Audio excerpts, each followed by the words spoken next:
भैली से आना त केकरा मन भावेनु हो सखिया कौना माँ से भैली से आना त केकरा मन भावेनु हो।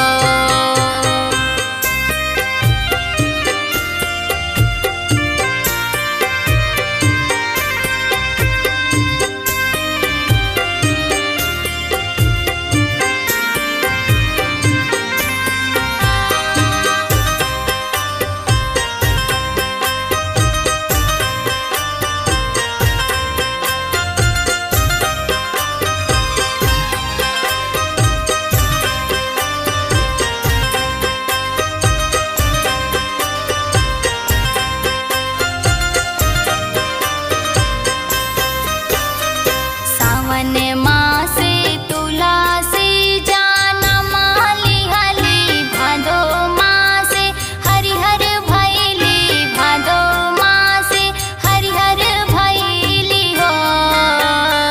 सावन मासे तुलसी जाना माली हली भादो मासे हरिहर भैली हो सखिया कुंवारी मासे भैली से आना गोविंद माना भावेली हो सखिया कुंवारी माँ से भैली से आना गोविंद माना भावेली हो।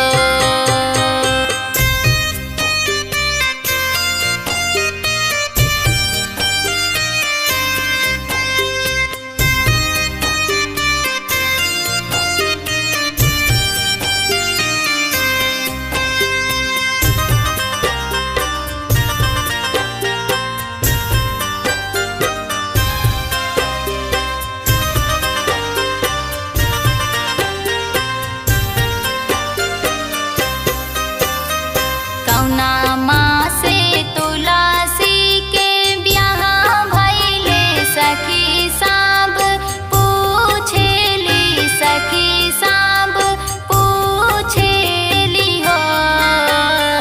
कौना माँ से तुलसी के ब्याह भैले सखी सब पूछेली हो सखिया कैसे के तुलसी जाना माली गोविंद माना भावेली हो सखिया कैसे के तुलसी जाना माली गोविंद माना भावेली हो।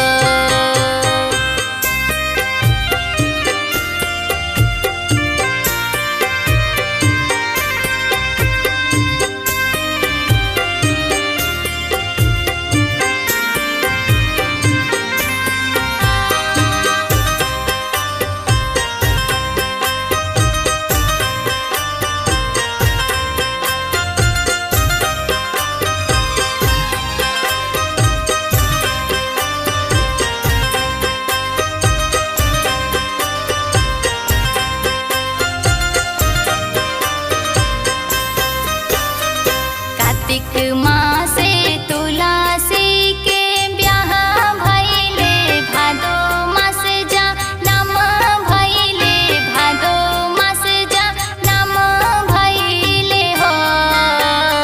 कार्तिक माँ